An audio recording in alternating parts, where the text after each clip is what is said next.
اے میرے صحابہ، جب امت کے اندر ایمان فروش علماء پیدا ہو جائیں، قال اللہ اور قال رسول کی صدائیں بلند کرنے والے جب ایمان کا سودا کرنے لگیں، اپنے ایمان کو، اپنے ضمیر کا سودا کرنے لگیں، آج حالات آپ کے سامنے ہیں۔ آپ کو فتویٰ کیسا چاہیے؟ حلال کا چاہیے، حرام کا چاہیے، جائز کا چاہیے، ناجائز کا چاہیے، مستحب کا چاہیے، مکروہ کا چاہیے، فتویٰ کیسا چاہیے؟ آپ صرف ایک بنڈل تھماؤ، فتویٰ آپ کے نام پہ جاری ہو۔ تو پھر حق کا تقاضا یہ ہے کہ ہم عبادت بھی اسی کی کریں، مدد بھی اسی سے مانگیں، امیدیں اسی سے وابستہ کریں۔ لیکن افسوس کی بات یہ ہے کہ آج اس کائنات کے اندر اپنے آپ کو مسلمان کہلانے والا، اپنے آپ کو مسلمان کہنے والا، لا الہ الا اللہ کا اقرار کرنے والا ایک ایسا طبقہ، ایک ایسی جماعت بھی پائی جاتی ہے جو ایک طرف کہتی ہے کہ ہم اللہ کو اپنا رب مانتے ہیں، خالق مانتے ہیں، مالک مانتے ہیں، ہم اس کی وحدانیت میں کسی کو شریک نہیں کریں گے، اور دوسری طرف ان کا حال یہ ہے کہ مزاروں کے چکر کاٹنے ہیں، درگاہوں کے چکر کاٹنے ہیں، اللہ کو چھوڑ کر کے غیروں سے منتیں مانگتے ہیں، غیروں سے اولاد کی امیدیں رکھتے ہیں، غیروں سے امیدیں وابستہ کرتے ہیں، غیروں سے استعاذہ، استغاثہ اور اس سے مدد طلب کرتے ہیں۔ میرے بھائی اور دوستو، یہ اللہ سے کیے گئے ایگریمنٹ کے خلاف ہے۔ عہد و پیمان عیشۃ فی قوم قط حتى يعلنوا بها إلا فشا فيهم الطاعون والأوجاع التي لم تكن مزت في أصلافهم الذين مزوا۔ اے میرے صحابہ، جب کسی قوم کے اندر بے حیائی عام ہو جائے، بے غیرتی عام ہو جائے، جب کسی قوم سے شرم و حیا کا جنازہ نکل جائے،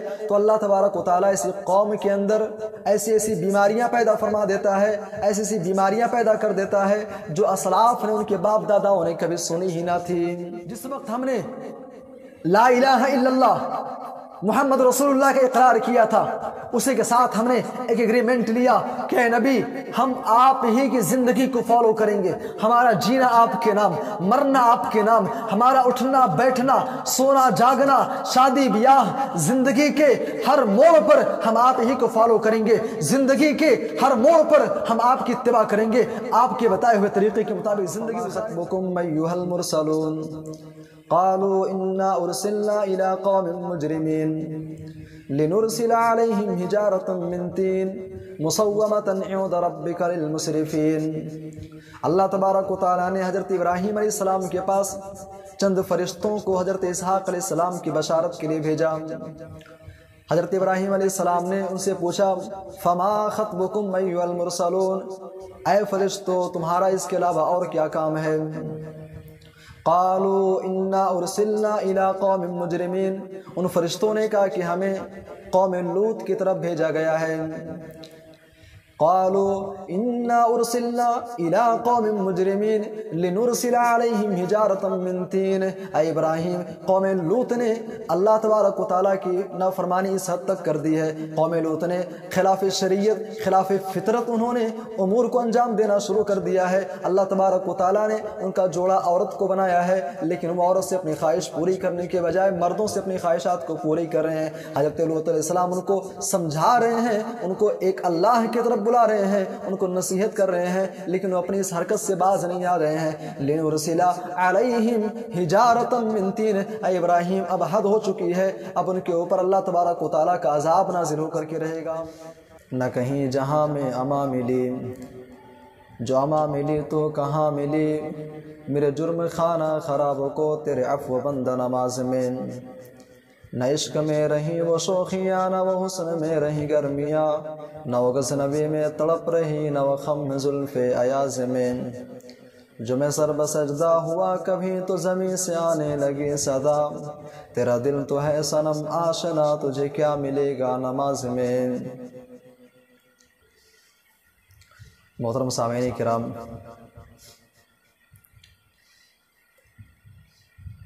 دینی ملی بھائیوں، بزرگوں، نوجوان ساتھیوں،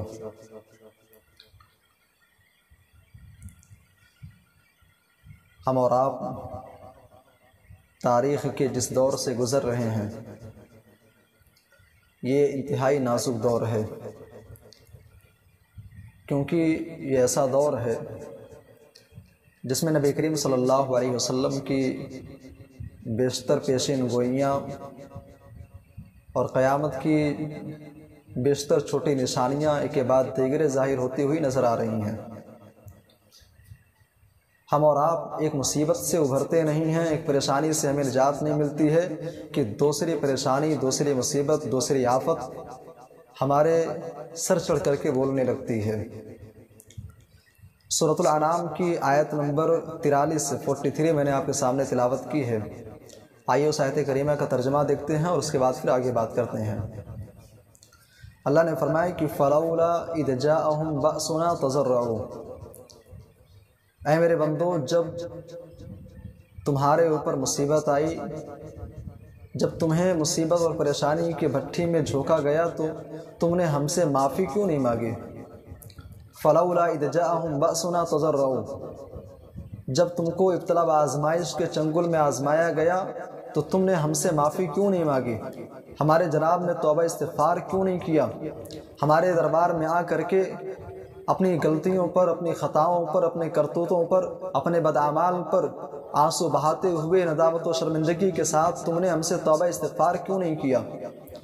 وَلَكِنْ قَسَتْ قُلُوبُهُمْ، اللہ فرما رہا ہے کہ ہم تو تمہارے اوپر مصیبت اس لیے نازل کرتے ہیں تاکہ تم راہ راست پر آ جاؤ، شیطان کی پیروی چھوڑ کر کے قرآن و سنت کے پابند ہو جاؤ، ضلالت و گمراہی کے راستے سے نکل کر کے ہدایت کے راستے پر آ جاؤ۔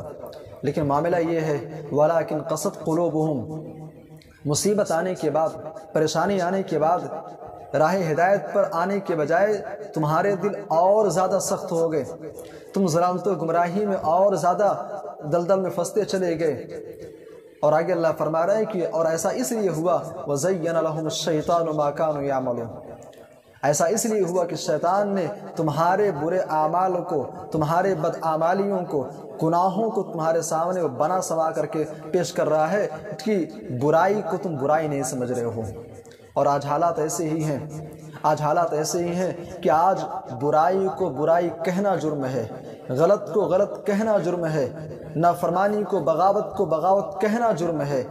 پروین شاکر نے کبھی کہا تھا کہ ظلم سہنا بھی تو ظالم کی حمایت ٹھہرا، ظلم سہنا بھی تو ظالم کی حمایت ٹھہرا، خاموشی بھی تو ہوئی پشت پناہی کی طرح۔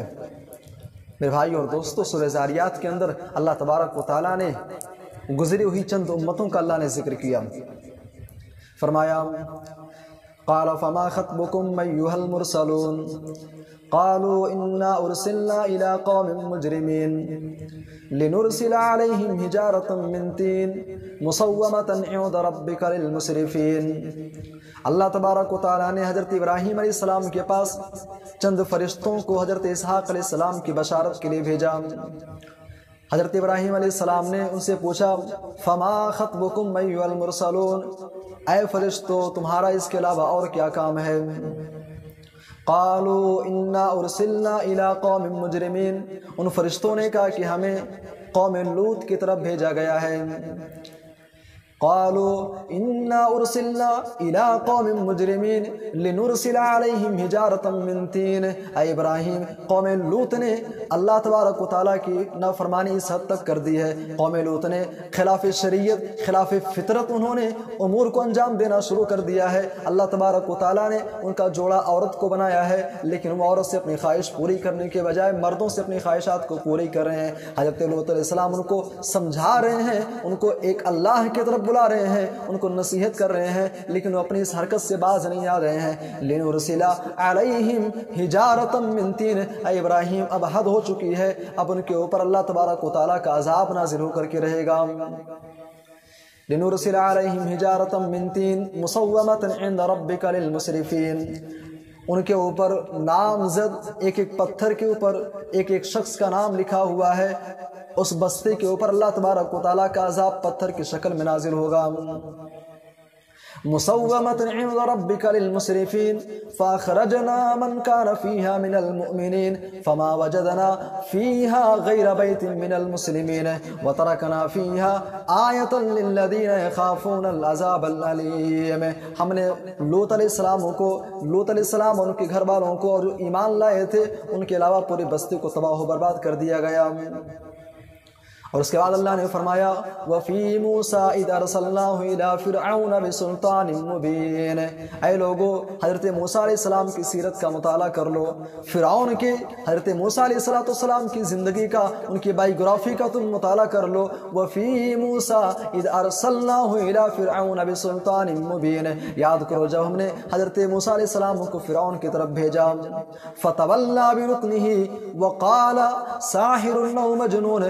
فرعون نے سب کچھ جاننے کے باوجود، اسے معلوم تھا کہ حضرت موسیٰ علیہ السلام حق پر ہیں، لیکن اس کے باوجود بھی وہ اللہ رب العالمین کے احکام سے روگردانی کرتا رہا۔ اللہ تبارک و تعالیٰ کی بات ماننے کے بجائے وہ بغاوت کرتا رہا، انا ربکم الاعلیٰ کا وہ صدا لگاتا رہا۔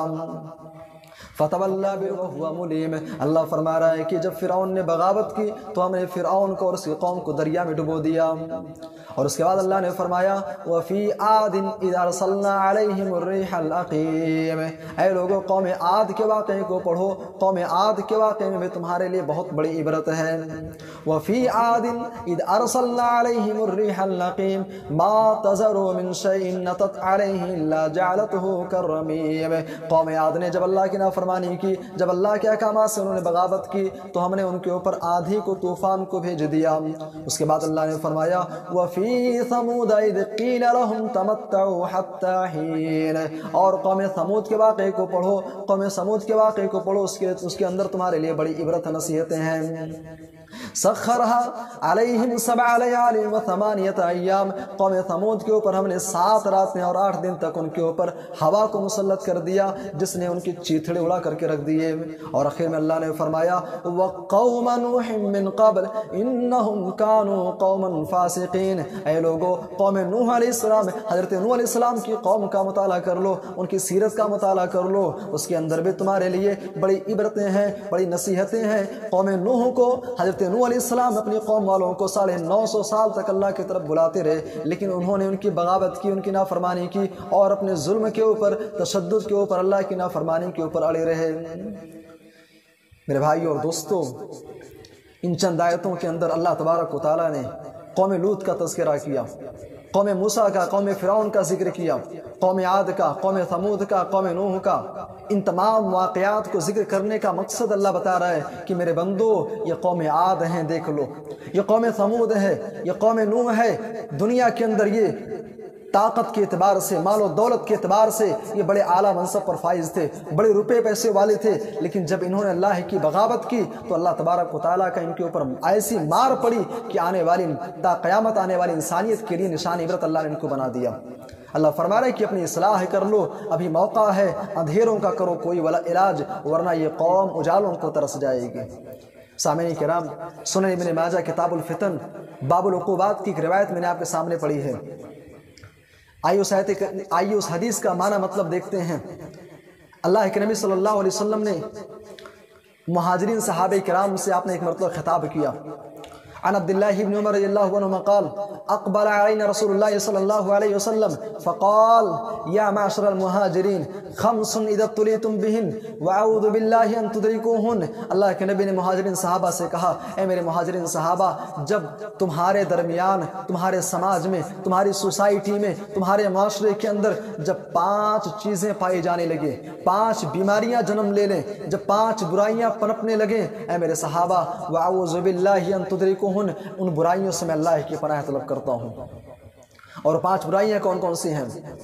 نمبر 1 فرمایا لم تظہر الفاحشة في قوم قط حتى يعلنوا بها إلا فشا فيهم الطاعون والأوجاع التي لم تكن مزت في أسلافهم الذين مزوا۔ اے میرے صحابہ، جب کسی قوم کے اندر بے حیائی عام ہو جائے، بے غیرتی عام ہو جائے، جب کسی قوم سے شرم و حیا کا جنازہ نکل جائے، تو اللہ تبارک و تعالیٰ اس قوم کے اندر ایسی ایسی بیماریاں پیدا فرما دیتا ہے، ایسی ایسی بیماریاں پیدا کر دیتا ہے جو اسلاف نے، ان کے باپ داداؤں نے کبھی سنی ہی نہ تھی۔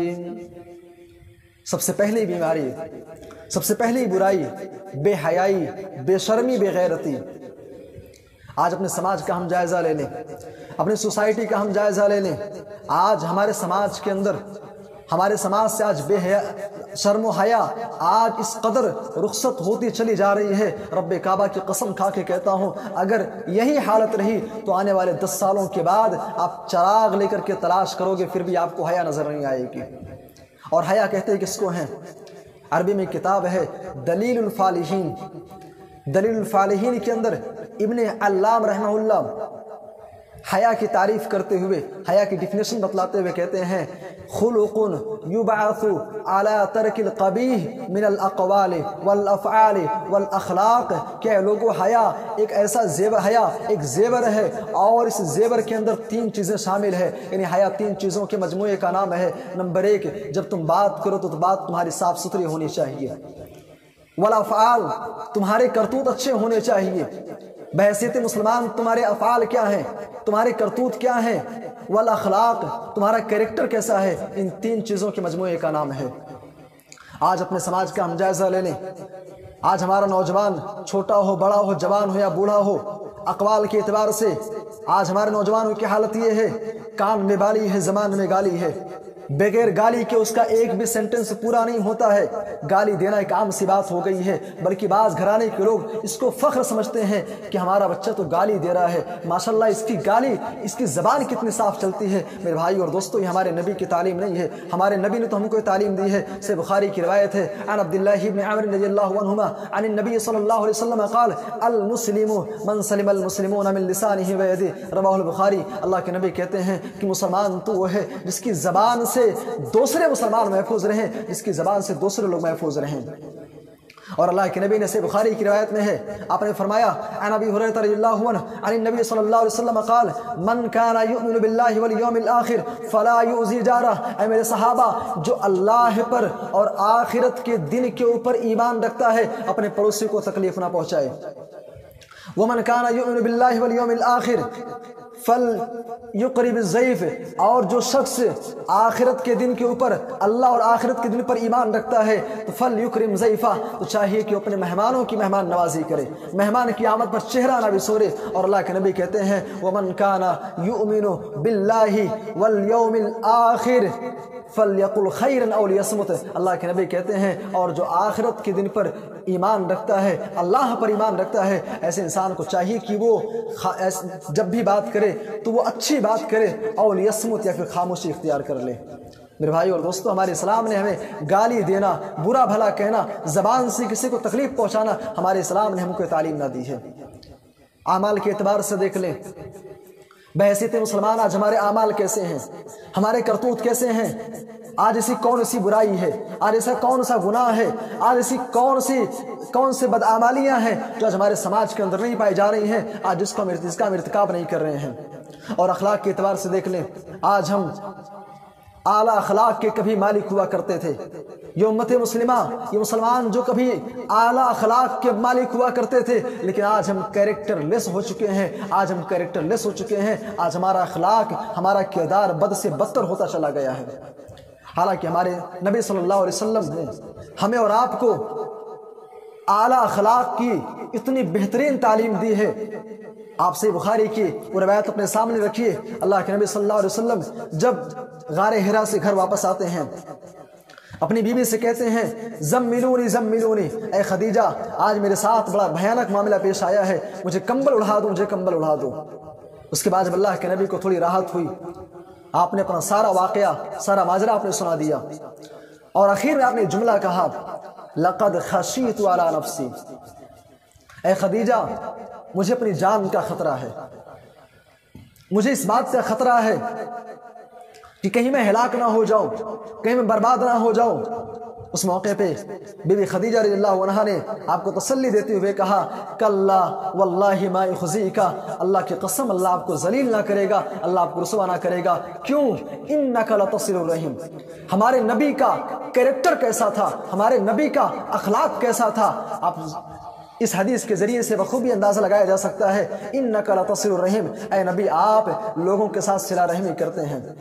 قوم کے اندر، سماج کے اندر جو یتیم ہیں، جو بیوہ عورتیں ہیں، جو مجبور لوگ ہیں، آپ ان کے ساتھ صلہ رحمی کرتے ہیں۔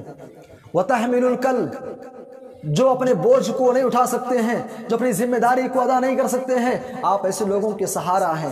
وَتَقْسِبُ الْمَعْدُومِ، اور جن کا آگے پیچھے کوئی سہارا نہیں ہے، کما کر کے کھلانے والا نہیں ہے، آپ ایسے لوگوں کو کما کر کے دیتے ہیں۔ اللہ تبارک و تعالیٰ ایسے انسان کو ذلیل نہ کرے گا، ایسے انسان کو رسوا نہ کرے گا۔ یہ ہمارے نبی کا اخلاق ہے۔ لیکن آج ہمارا حال یہ ہے، ہم اقوال کے اعتبار سے، افعال کے اعتبار سے، کردار کے اعتبار سے آج شرم و حیا کا جنازہ ہمارے ہاں سے نکل گیا ہے۔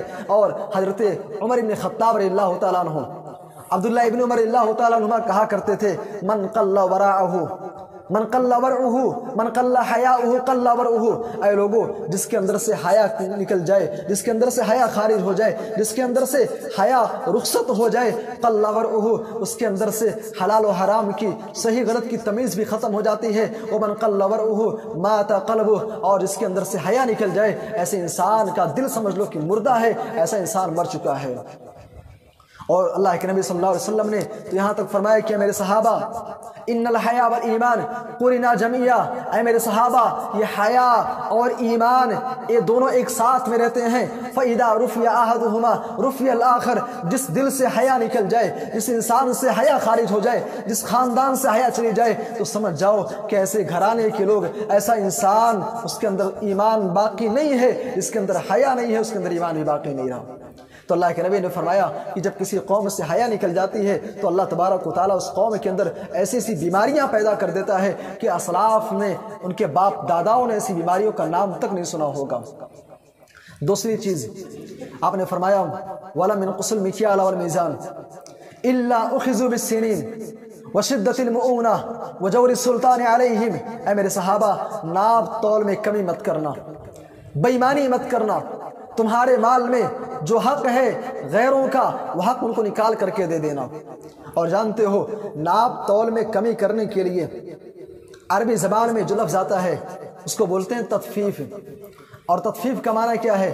تطفیف کہتے ہیں کہ اگر آپ والدین ہیں، آپ کے مال میں آپ کے بچوں کا حق ہے، آپ وہ حق نکال کر کے ان کو دے دیں۔ اگر آپ حق نکال کر کے نہیں دیں گے تو یہ تطفیف ہے۔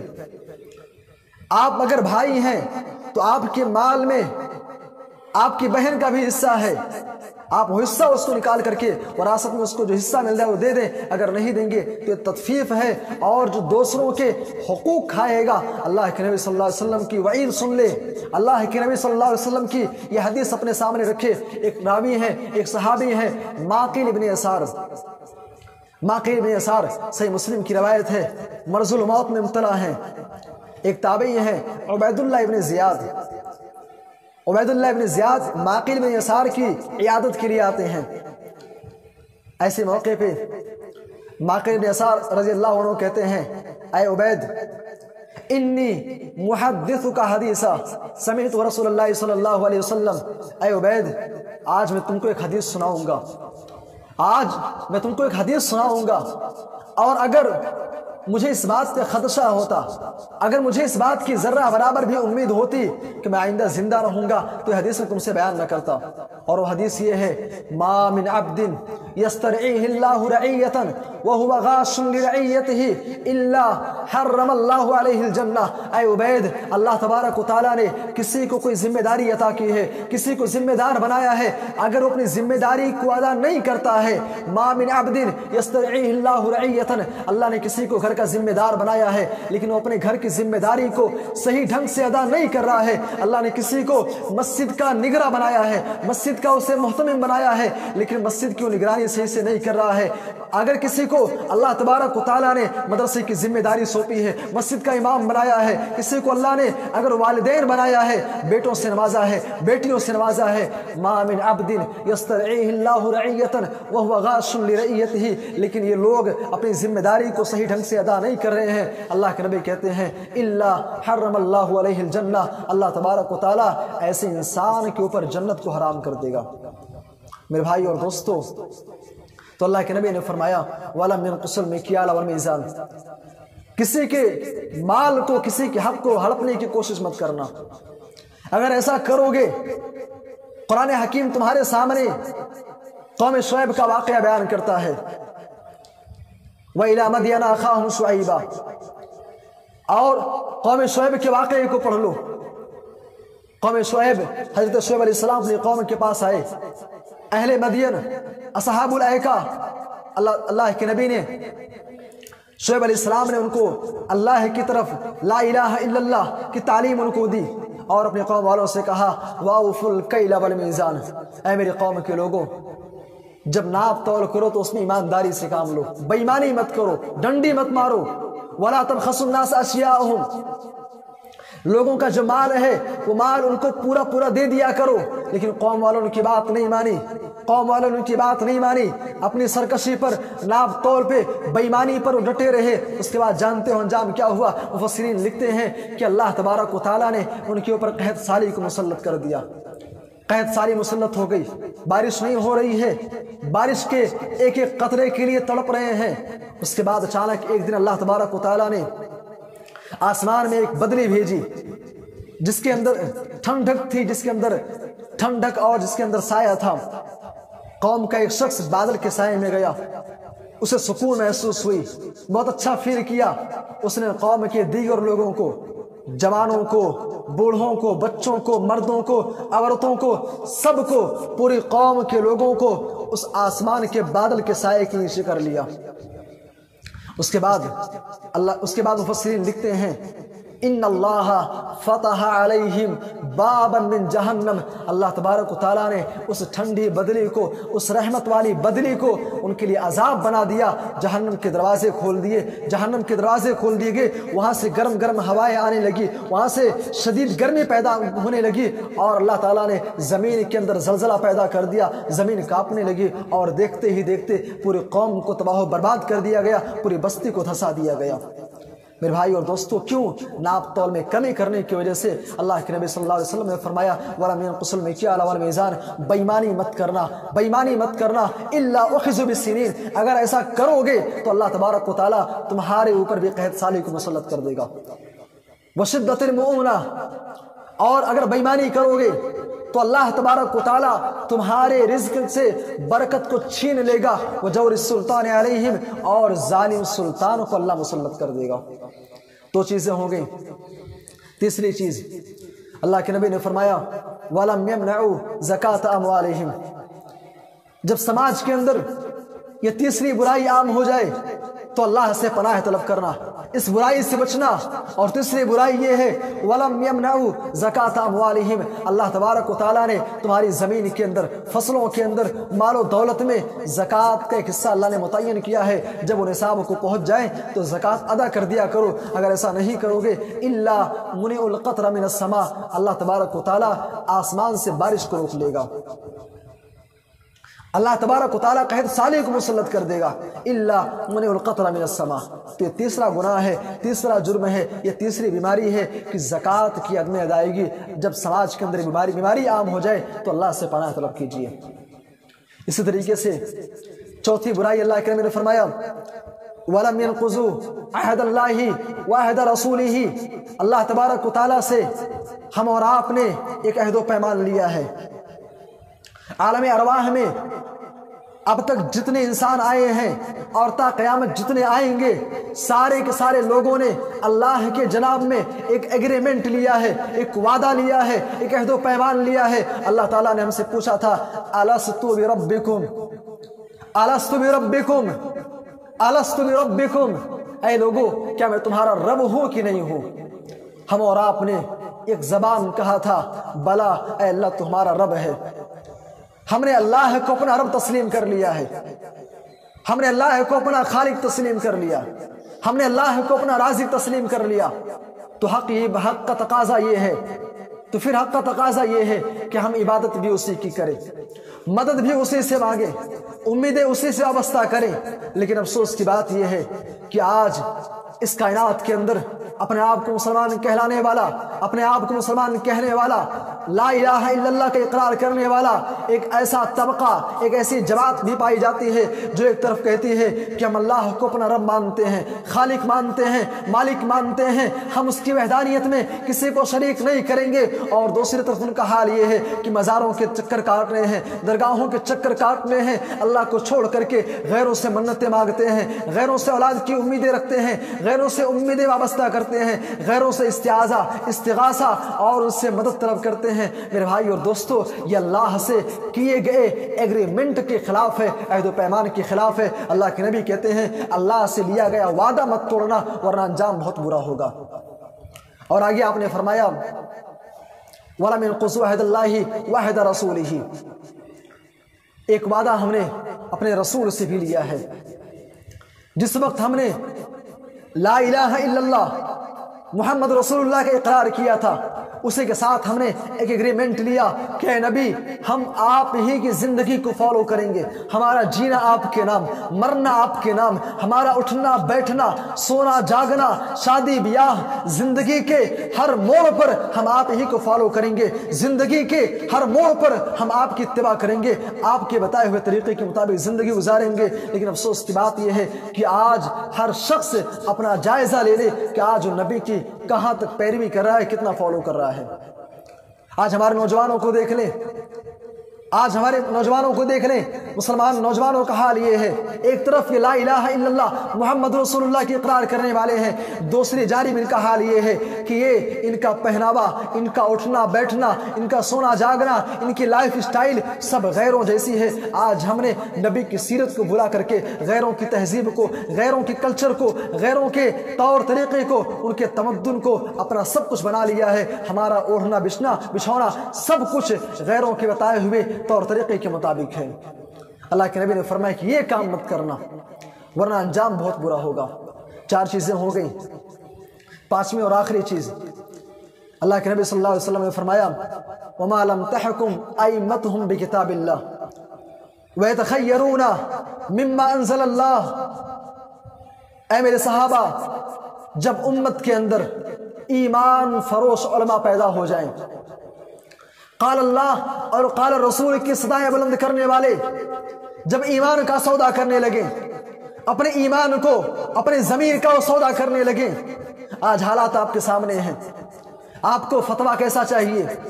حلال کا چاہیے، حرام کا چاہیے، جائز کا چاہیے، ناجائز کا چاہیے، مستحب کا چاہیے، مکروہ کا چاہیے، فتویٰ کیسا چاہیے؟ آپ صرف ایک بنڈل تھماؤ، فتویٰ آپ کے نام پہ جاری ہوگا۔ آج اس امت کے علماء کر رہے ہیں، آج اس امت کے علماء کا یہ حال ہے، آج وارثین انبیاء کا یہ حال ہے، مدارس کے اندر قرآن و حدیث کی تعلیم دینے والے علماء کا یہ کام ہے۔ اور آپ کو حقیقت بتلاؤں، حقیقت جان کر کے آپ کے روگٹے کھڑے ہو جائیں گے۔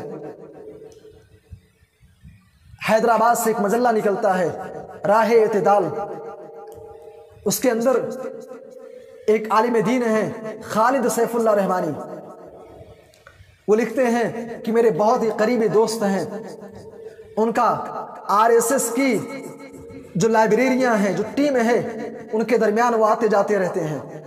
کہتے ہیں کہ ایک مرتبہ RSS کی لائبریری میں اور ان کے ٹیم میں کسی کام سے گئے ہوئے تھے، وہاں انہوں نے دیکھا کہ کرتا پاجامہ پہنے ہوئے، ماشاءاللہ لمبی چوڑی داڑھی ہے، شکل و صورت سے ایک دم بالکل واضح ہے کہ عالم دین ہیں، ان کا طور طریقہ، ان کی باتیں بتلا رہی ہیں کہ کسی عربی ادارے کے فارغ ہیں۔ انہوں نے ان سے پوچھا کہ آخر آپ لوگ یہاں پر کیا کر رہے ہیں؟ کہتے ہیں بہت پوچھنے کے بعد انہوں نے بتلایا، کہتے ہیں کہ ہم یہاں پر کام کرتے ہیں۔ پوچھا کیسا کام؟ کہتے ہیں کہ ہمارا کام یہ ہے کہ ہم قرآن و حدیث کے اندر ایسی چیزیں جن کو بظاہر پیش کیا جائے تو ایسا معلوم ہوتا ہے کہ اعتراض کے طور پر ہے، نبی کی سیرت میں اگر کہیں پر کوئی نقطہ، کوئی انگلی اٹھ سکتی ہے تو ہم اس کو تلاش کرتے ہیں۔ قرآن کے حوالے سے اگر کہیں پر نقطہ چینی ہو سکتی ہے تو ان چیزوں کو ہم چھانٹ کر کے، ان کو الگ کر کے RSS کے جو لیڈران ہیں اور جو دیگر مذہبی تنظیمیں ہیں ہندوؤں کی، ہم ان کے حوالے کرتے ہیں اور اس کے بدلے میں ماہانہ ہمیں 1 لاکھ 1.5 لاکھ روپیہ ہم کو دیتے ہیں۔ میرے بھائی اور دوستو، آخر یہ جو مدعے ہمارے سامنے آ رہے ہیں، آخر جو مدے ہمارے سامنے آ رہے ہیں، آخر غیر مسلموں کے قرآن پڑھنا نہیں آتا، حدیث پڑھنی نہیں آتی، اردو زبان ان کو نہیں معلوم ہے، آخر یہ چیزیں کہاں سے مل رہی ہیں؟ آج ایمان فروش علماء چند پیسوں کے لیے اپنے دین کا، اپنے ایمان کا، اپنے اسلام کا سودا کر رہے ہیں اور اسلام کے خلاف کام کرنے والی تنظیموں کا سپورٹ کر رہے ہیں۔ اور ابھی حال ہی میں آپ کو بتلاؤں، ابھی حال ہی میں جامعہ سلفیہ بنارس کے اندر ایک وکیل سید اعتماد الدین کا آنا ہوا۔ انہوں نے اپنے لیکچر میں بتلایا، جو کہ ایک وکیل ہیں، کہتے ہیں کہ آخر ملک ہندوستان کے اندر آج ہم جو واقعات سنتے ہیں، اسلام کے خلاف جو باتیں ہوتی ہیں، چاہے وہ لڑکیوں کی وراثت کا مسئلہ ہو، چاہے وہ طلاق کا مسئلہ ہو، چاہے وہ حلالہ کا مسئلہ ہو، اس کے علاوہ اور بھی دیگر مسائل پر جو انگلیاں اٹھائی جاتی ہیں، آخر ان کو غیر مسلموں کا ان کا کوئی مطالعہ نہیں ہے۔ یہ ہمارے علماء ہیں، ہمارے جامعات کے فارغین علماء ہیں، یہ اپنے ایمان کا سودا کر رہے ہیں، چند پیسوں کے عوض یہ اپنے دین و ایمان کا سودا کر رہے ہیں اور ان کو نکتہ چینیاں نکال کر کے ان کو دے رہے ہیں۔ میرے بھائی اور دوستو، اللہ کے نبی نے فرمایا کہ جب یہ چیزیں سماج کے اندر عام ہو جائیں تو اللہ سے پناہ طلب کرنا اور ایسے لوگوں کے شر سے پناہ طلب کرنا۔ آئیے انہیں چند کلمات پر اکتفا کرتے ہوئے اللہ تبارک و تعالیٰ سے دعا کرتے ہیں کہ اللہ تو ہمیں ان 5 فتنوں سے ہماری حفاظت فرما، آمین، تقبل یا رب العالمین۔